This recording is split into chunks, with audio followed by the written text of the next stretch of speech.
And welcome. Tonight, Vice President Kashim Shettima and other world leaders push for the implementation of Africa's free trade agreement with potentials of boosting the continent's economy by $29 trillion.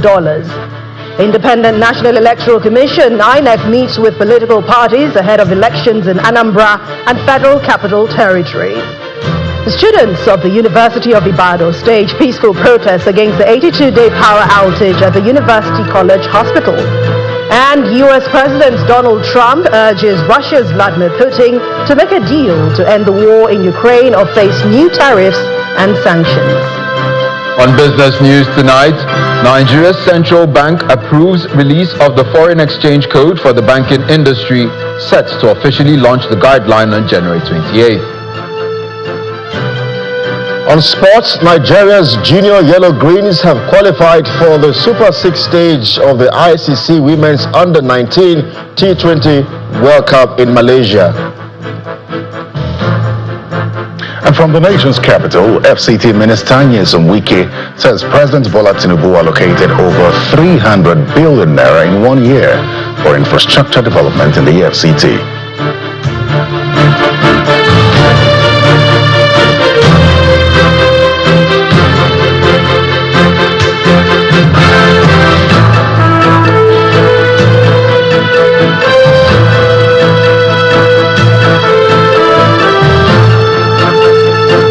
We begin from Davos in Switzerland, where Vice President Kashim Shettima and other global leaders attending the World Economic Forum are pushing for the full implementation of the African Continental Free Trade Area Agreement, which they say can boost the continent's economy to $29 trillion by the year 2050.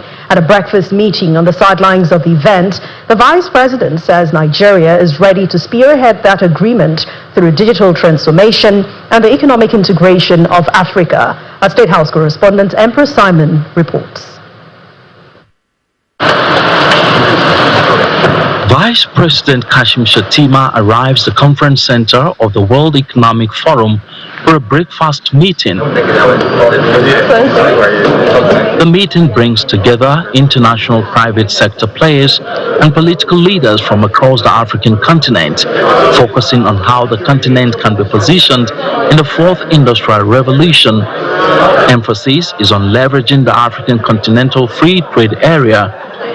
It can boost intra-African trade with staggering 50%.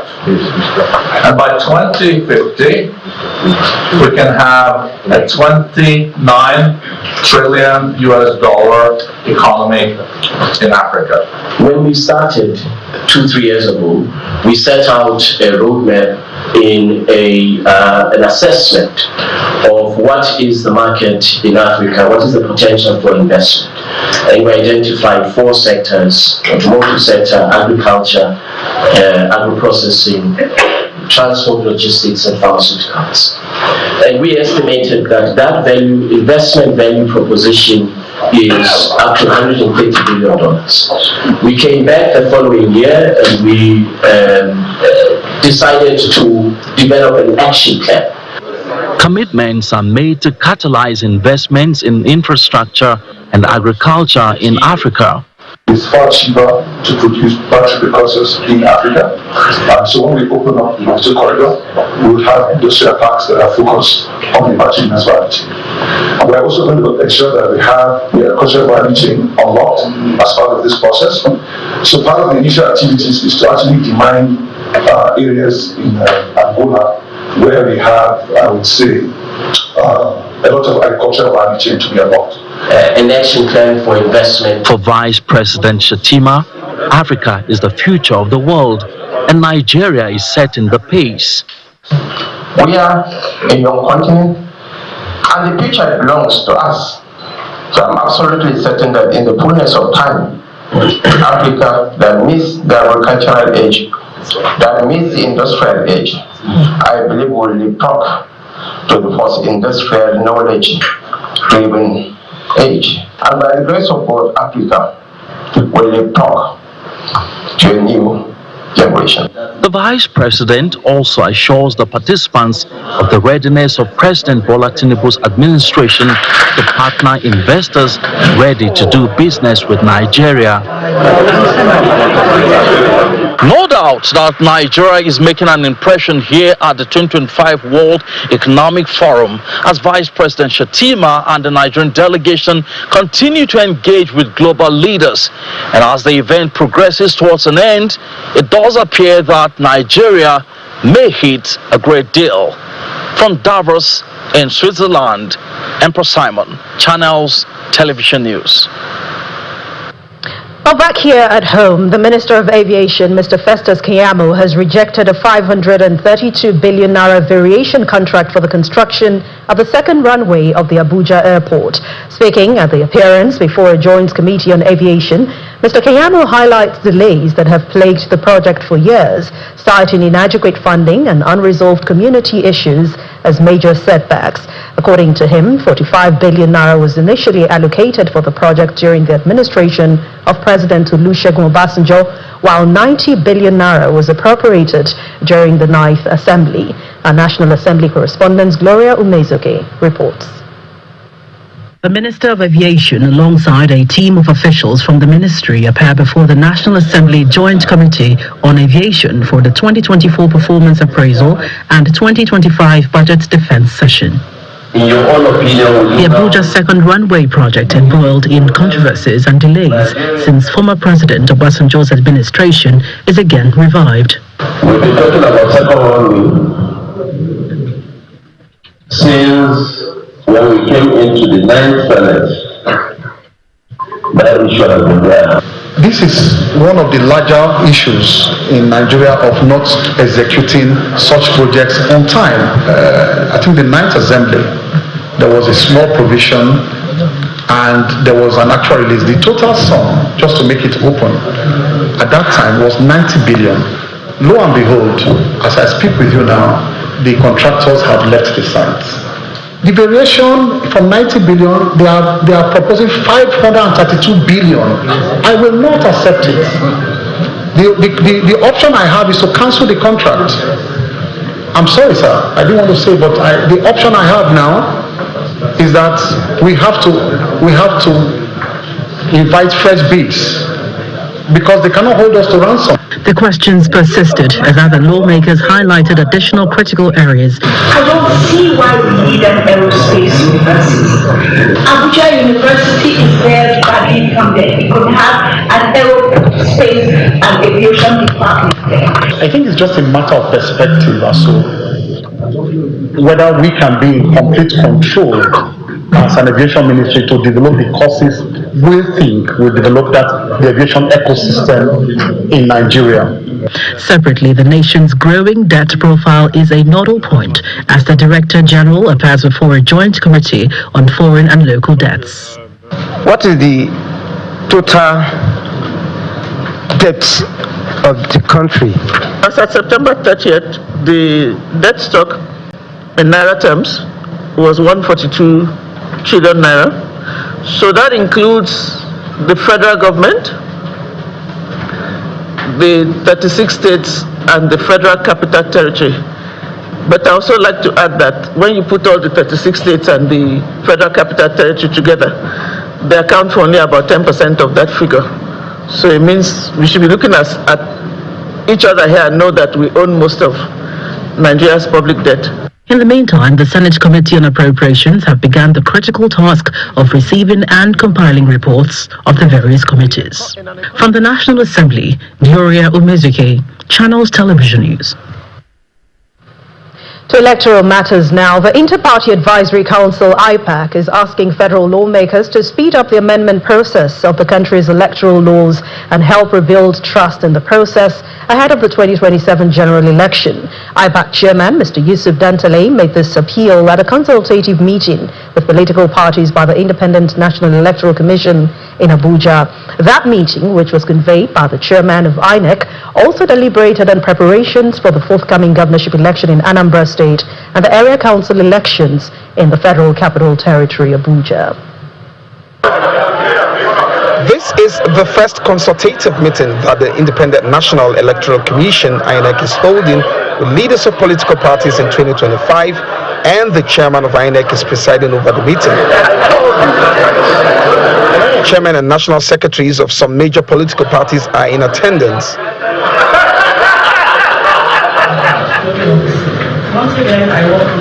The INEC chair calls the meeting to order and presents the agenda for the day, which includes preparations for the forthcoming governorship election in Anambra State and area council elections in the Federal Capital Territory. You may recall that at our last regular consultative meeting held on the 17th of October last year, the Commission released the timetable and schedule of activities for the Anambra State governorship election holding on Saturday, the 8th of November 2025. May I remind leaders of political parties that primaries for the nomination of candidates for the Anambra State governorship election begins in the next 2 months. That is, from the 20th of March to the 14th of April 2025. The Commission has approved that the 2026 area council election in the FCT will hold on Saturday, 21st February 2026.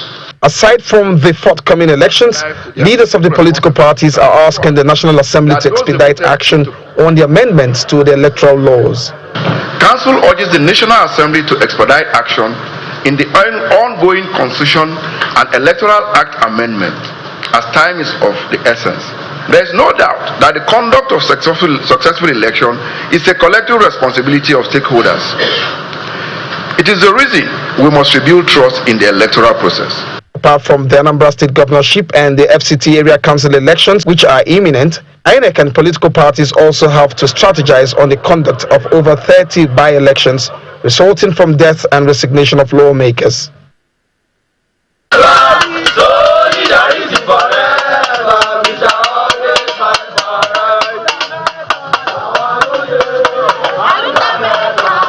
As power cuts at the University College Hospital Ibadan, Oyo State enters day 82, students of the University of Ibadan have joined those of the College of Medicine in a peaceful protest against the ongoing power outage at UCH Ibadan.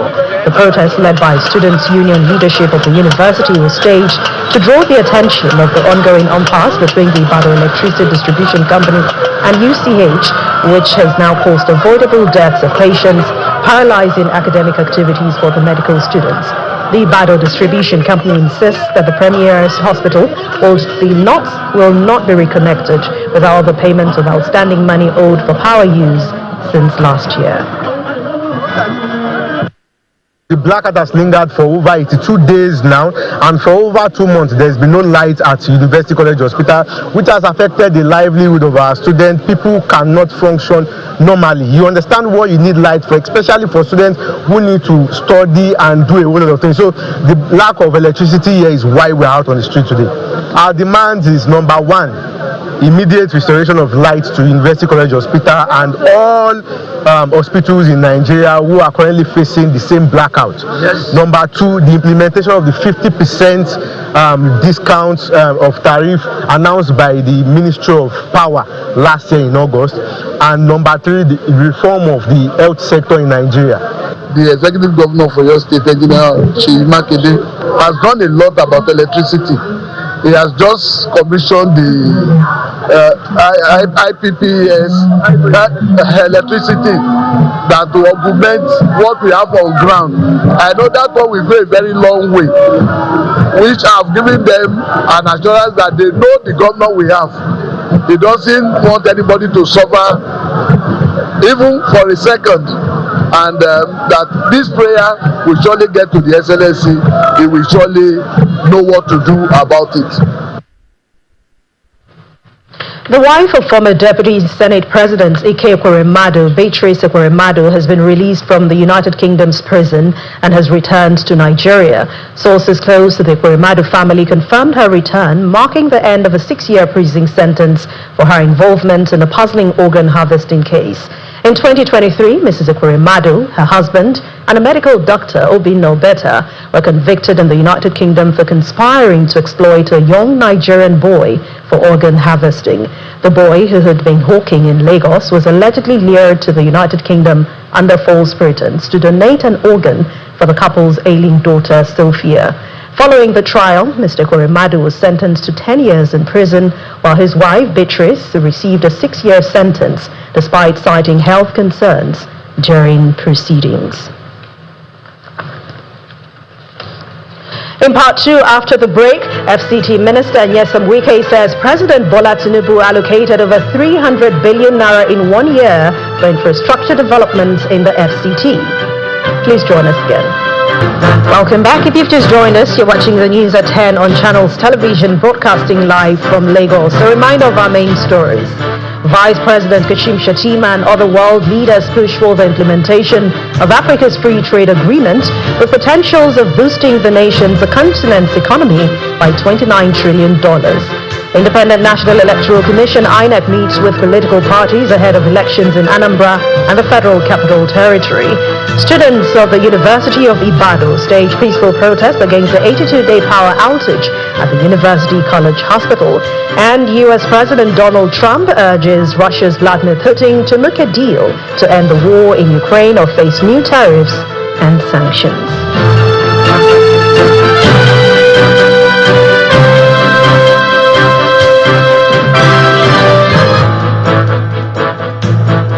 We continue the news at 10 now as we head over to Abuja studios where Terry Ikumi is standing by. Hello, Terry. Well, hi, Anne.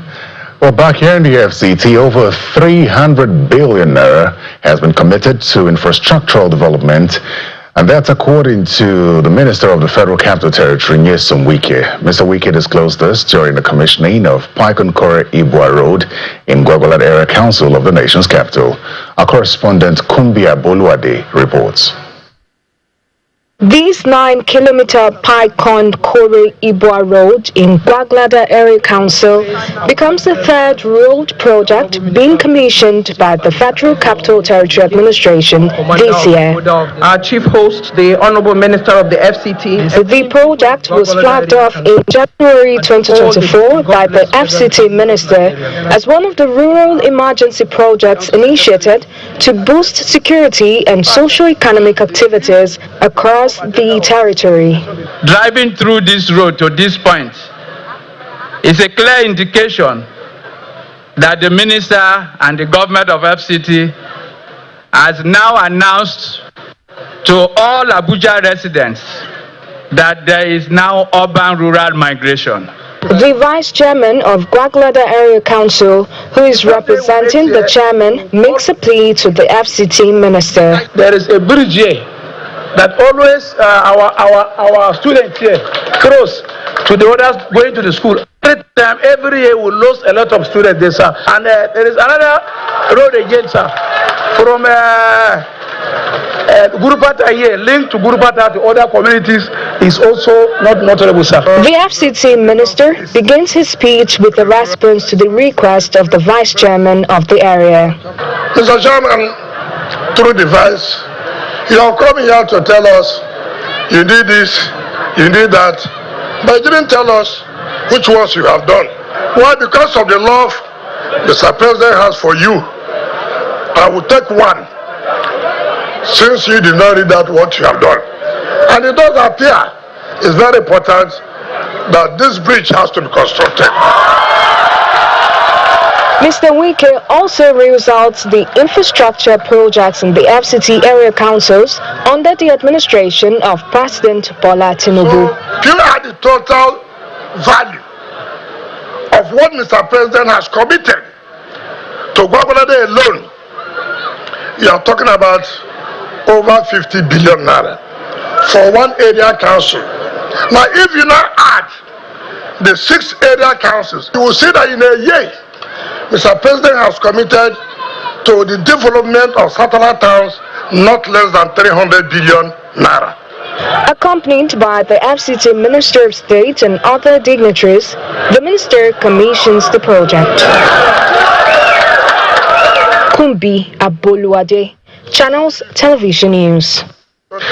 Governor Umar Fintiri of Adamal State has commended the government of Switzerland for their consistent support to victims of flooding and insurgency in the state. The governor made this commendation when he received the Swiss delegation in his office in Yola, the state capital. Governor Fintiri highlighted the contributions of international organizations in providing crucial aid to those displaced in the state. Last year, Adamal State witnessed flooding where communities were displaced and farmlands submerged due to heavy downpours. Are you serious? This visit by a delegation of the government of Switzerland, led by the Deputy Ambassador to Nigeria, is to collaborate with the Adamal State government to bring relief to victims of the disaster. Every year there are people dying and there's a lot of damages that is being caused on people's livelihoods by floods, and Adamawa has been one of the most affected states by the floods. And so we discussed with headquarters colleague as to whether there was anything that Switzerland could do, and this is why we came here today to see whether there was any kind of technical support that Switzerland could be providing. In his response, Governor Fintiri, who laments the impacts of flooding, expresses gratitude for the support of the Swiss government to the states. As you can see from the data presented, 52,000 of our people were directly affected. Homes were swept away. Livelihoods were shattered and communities were left ready. 13,944 houses were damaged. 10,722 hectares of farmland were destroyed. And 14 bridges, 7 culverts were affected, disrupting transportation and communication. These are not just numbers on the page. They represent the hardship faced by our families, our farmers, and our businesses. The impact of this flood extends far beyond the immediate destruction. It disrupts also educational system, healthcare, and access to basic necessities. The Swiss delegation is also promising to provide technical support that will mitigate the challenges caused by flooding in the state. The presidential candidate of the Labour Party in the 2023 election, Mr. Peter Obi, says the level of poverty in the country and the terrible state of Nigerian roads are responsible for last Saturday's tanker explosion at Diko in Niger State that has claimed almost 100 lives. Mr. Obi was speaking during an on-the-spot assessment of the site of the incident in Gurara local government area of the state. Our correspondent, Dele Omoyeni, reports. Mr. Peter Obi arrives Diko town alongside some of his aides following the tanker explosion that claimed over 95 lives. His first stop is the health center that received victims from the first responders. He makes a stop at the graveside where most of the victims who were burnt beyond recognition were buried. Prayers are offered for the repose of their souls.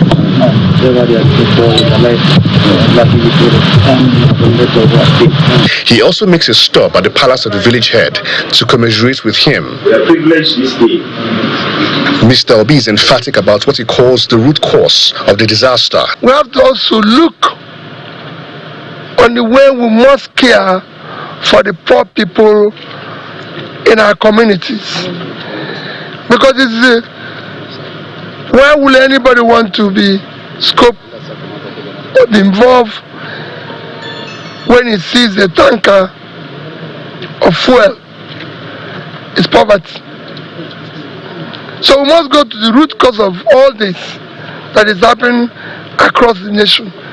We also need to visit them at this hour of need. So that's why I'm here to see how we can support the bereaved families and even see how we can support the community itself to be able to empower women and youth to start doing something. He also visits the markets where several shops were affected by the disaster.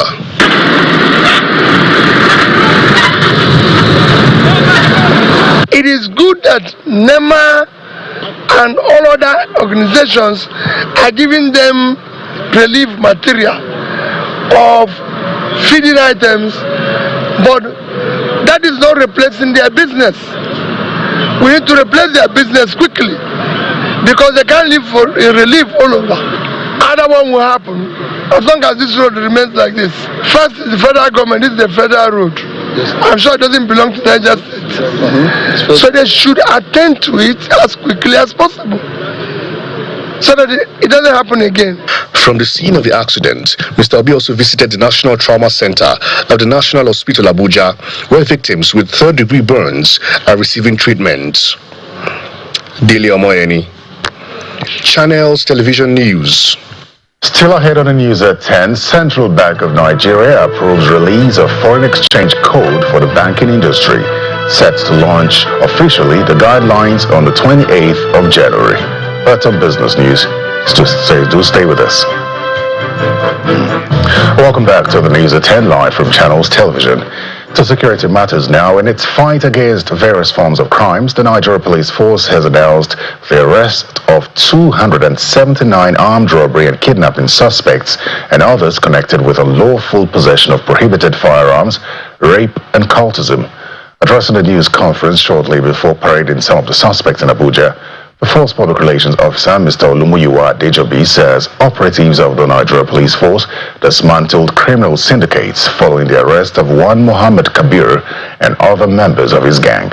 Governor Basani of Kaduna State has reinstated the deposed traditional ruler of Piriga Chiefdom in Lere local government area of the state, Mr. Jonathan Zamuna.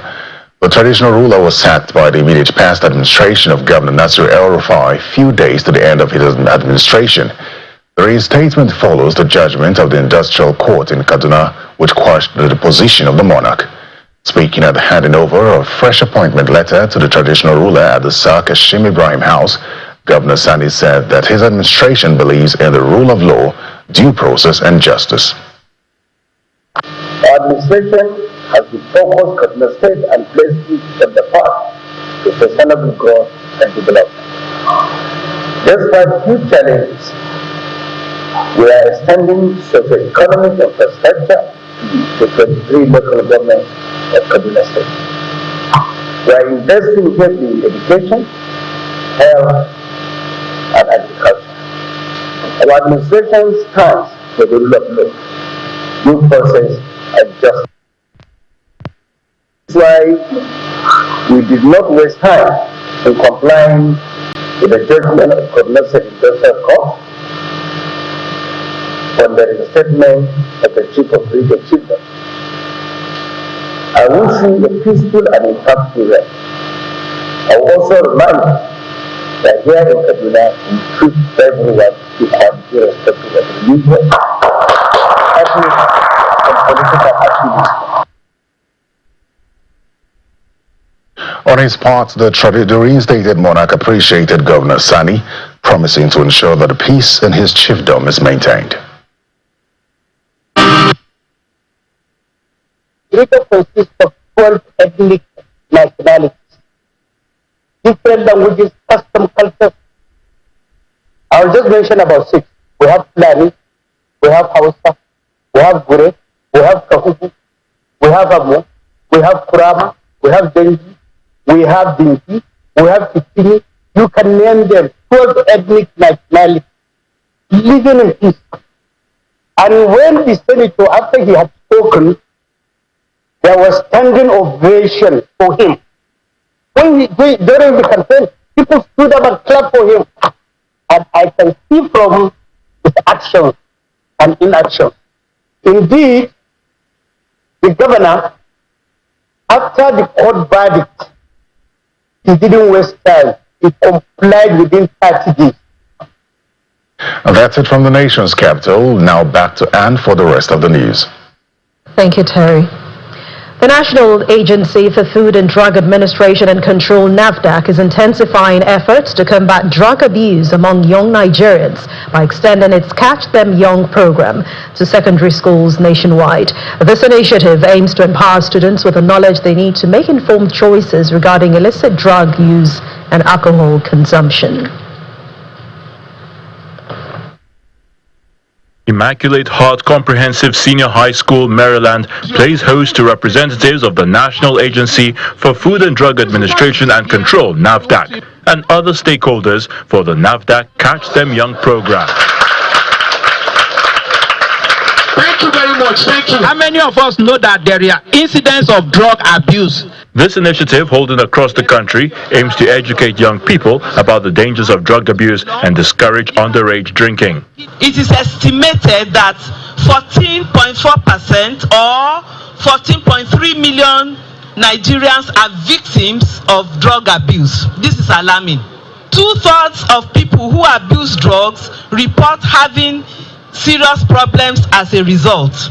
So these problems include missing school or work, doing poor jobs at work or school, and even neglecting their family or children. This shows us the bane of our society, and we must all do all we can to protect our nation. The program features a series of engaging activities, including paper presentations and interactive sessions with students on the risks associated with drug abuse and the potential consequences on their health, academics, and future. I've been able to learn the importance, and we should be able to stay on our own. Without drugs, we should believe that without drugs, we can make it in life. And it also helps me to know that even though I'm facing any family issues or anything, that drug is never the best way to solve it. It's never an alternative. Instead, it ruins and causes early death to one. One of the major highlights of the campaign is the formation of the NAFDAC Consumer Safety Club.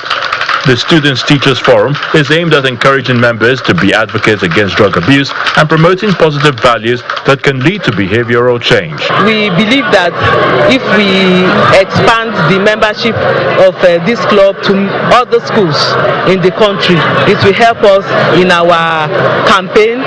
It will help us to reach out to more children. It will help us to spread out the key messages. We are going to have a club, and there's going to be a kind of follow-up for that club in which the children, the students, the teachers, they are going to be involved in every Wednesday. We have what we call extracurricular activities. The campaign will continue in other secondary schools in Lagos State.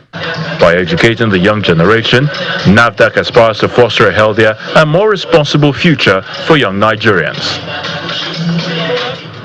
MTN Nigeria has rolled out a powerful campaign, Go Make a Difference. This initiative serves as a push for Nigerians to take strategic action that inspire change and foster community development. While this telecommunications giant says that it is driving progress by giving its customers the power to rise above challenges and create something extraordinary. Our correspondent Dare Ido reports. The pawn to the king, the chessboard is set. MTN's new message is embedded in chess, the game of strategy. The telco's new campaign is encouraging everyone in their communities, families, and places of work. At MTN, we believe in driving progress, giving our customers the power to rise above these challenges and create something extraordinary. This is the very essence of our Go Mad campaign. It is premised on the idea that MTN data gives you the power to take on the world, to do the extraordinary, and make a meaningful difference. From humble beginnings to becoming a global change maker, Tunde Onokoya, a Nigerian chess grandmaster and founder of Chess in Slums Africa, is the face of the campaign. Is expected to sustain the campaign's momentum through community engagement. The truth is, as long as you stay true to who you are and to your dreams, as long as you know that the gifts that you have, the talent that you have, it shouldn't just be for you alone. The moment you can take that and give it back to the world as value, the world will celebrate you for it. So today is one of those days where I'm being celebrated for my gift, but I think everyone would also get that moment. And the day you get your moment in the spotlight, you must remember that you must pay it forward for other people as well. So which is why this entire campaign says it is not enough to gain mastery. We need to use that and use it to inspire others and make a difference in people's lives. Go Mad 2025. A round of applause for yourselves, please. As Sunday Place with MTNS, led by the CEO Carl Toriola, everyone knows that every move matters and every step is calculated. Show me. All right. Is the hands off? Please let's watch the boards.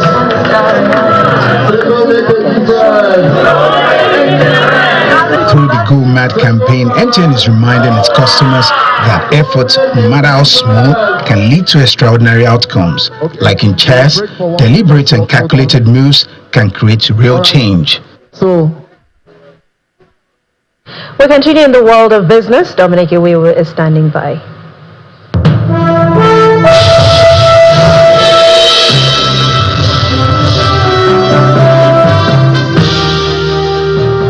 Thank you, Anne. On business news, the central bank is set to officially launch the Nigerian Foreign Exchange Code on January the 28th, following its approval by the financial market regulator.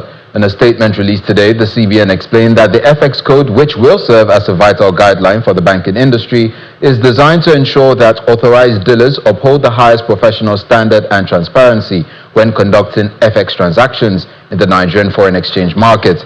The CBN emphasized that the introduction of the FX Code is part of its ongoing efforts to enhance the stability and integrity of Nigeria's FX market. Meanwhile, the Apex Bank has vowed to tackle the buying and selling of Naira notes, which has become widespread in the country. The Federal Competition and Consumer Protection Commission has asked telecom operators in the country to ensure that the 50% increase in tariff recently approved by the Nigerian Communications Commission must lead to improved services for Nigerian consumers. In a statement released today, the Consumer Protection Watchdog mentioned that issues such as network congestion, dropped calls, inconsistent internet speeds, unusual data depletion, and poor customer service have remained prevalent concerns. The FCCPC also added that consumers have consistently expressed the desire for measurable improvement in the quality of service before any tariff increase is implemented. The local equities market closed bearish today, reserving parts of the gains recorded in the last two sessions as profit-taking activities in MTN Nigeria and 22 other losers caused the moderate decline in benchmark index. Inijon Mekwa tells us more.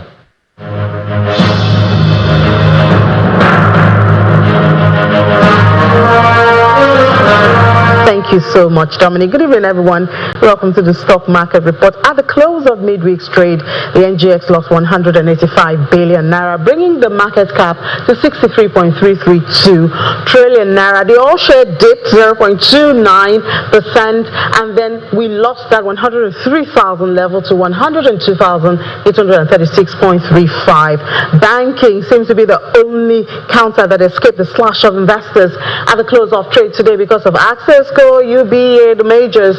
They gained some money, and so we see banking up 0.61%, but that's not what happened in industrial. Industrial went down 0.18%, oil and gas 0.11%, mostly this because of Aradel.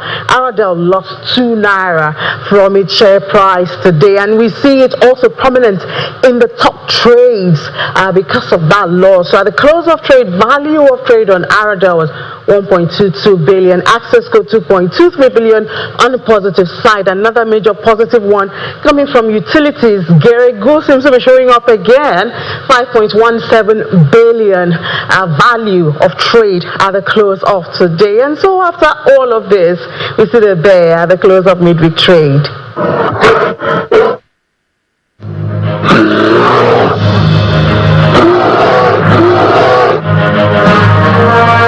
And that's it on business news. Back to Anne for the rest of the news at 10.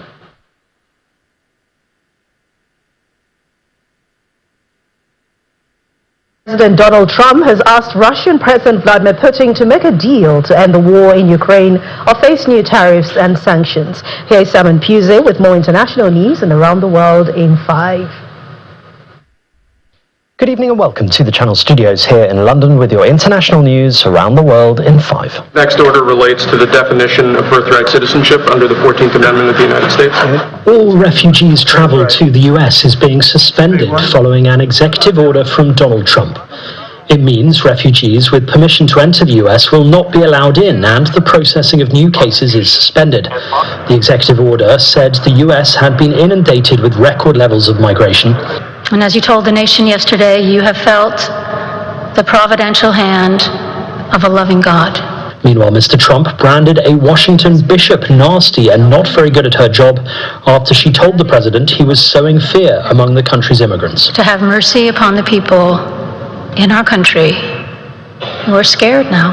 Mr. Trump, his wife Melania, J.D. Vance and his wife Usha were in the front row when Reverend Marianne Edgar Buddle delivered a sermon at Washington National Cathedral.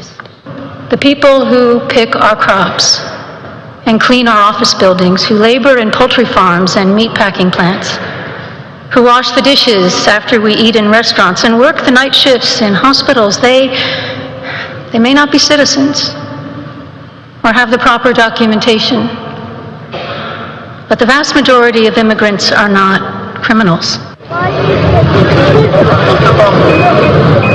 A day of mourning is underway in Turkey for the 76 victims of a fire that engulfed a popular ski resort hotel in the country's northwest. The fire broke out at the wooden-clad 12-story Grand Kartal Hotel in Bolu during a busy holiday period. It took 12 hours to put out. An investigation has been launched into the incident and 9 people have been arrested. President Recep Tayyip Erdogan, here attending a funeral service for those killed, said those responsible for negligence leading to the fire will be held accountable. Hundreds of displaced people have arrived in Goma in the Democratic Republic of Congo, fleeing fighting in Minova after the town fell to M23 rebels. Families disembarked from overcrowded boats carrying their belongings as they sought refuge in the provincial capital, where aid groups warned of worsening humanitarian conditions. It raises concerns that the rebels may advance towards the major city.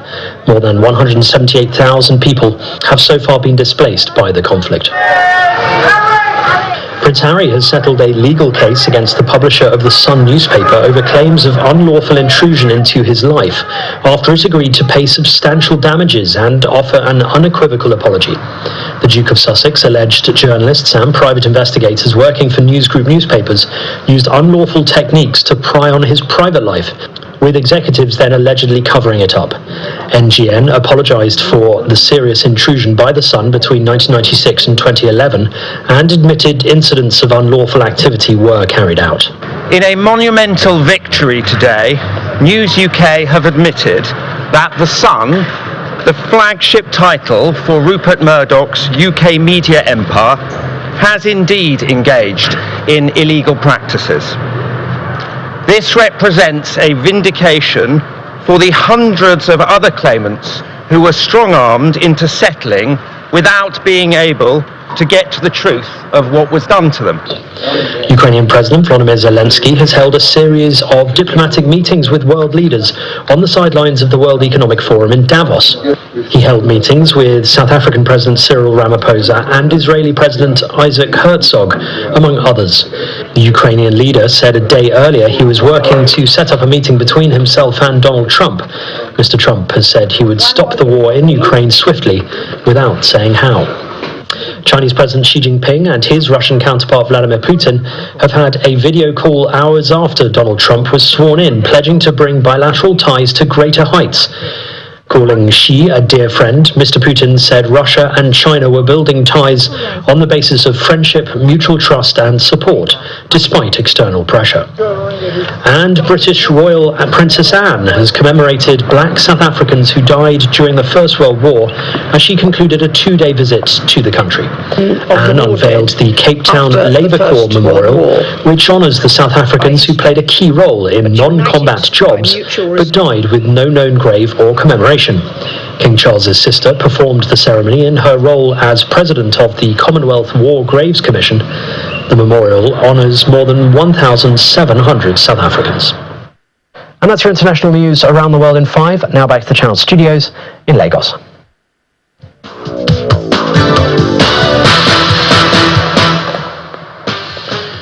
Thanks, Simon, and welcome to Sports News. Nigeria Junior Yellow Greens have qualified for the Super 6 of the 2025 ICC Under-19 Women's T20 World Cup. The girls ended their Group C campaign with a loss to South Africa by a 41 runs, but their historic win over New Zealand, as well as the share of points against Samoa, was enough to see them through, finishing behind South Africa as the second best team. Now, they'll square up against England and Ireland in the Super 6 stage on January 25 and 29. The Nigeria Women Football League Premiership. Goodness, Osigwe's Braves and short defending champions, the Doe Queens, maintained their bright start to the season, beating Hardline Queens 2-1. In other match day 2 results, Remo Stars ladies edged Equity Queens by a lone goal, and Dana's ladies secured a 2-1 win over Confluence Queens, while Abia Angels spanked Nasarawa Amazons 3-0. In Group B, Nigeria Hotels and Rivers Angels settled for a 1-0 draw. FC Robo defeated Adamawa Queens 2-1. Delta Queens were 2-0 winners over Benue Queens, while the game between Ibom Angels and Bayelsa Queens ended goalless. Still talking football, Manchester United coach Ruben Amorim says he was being self-critical when he called his team worst in United history after their 3-1 loss to Brighton. The manager accepted a share of the responsibility for the crisis at Old Trafford, having lost 7 of their 15 matches since taking charge in November last year. And that's sports. I'm Kelly Egiga. It's back to Anne.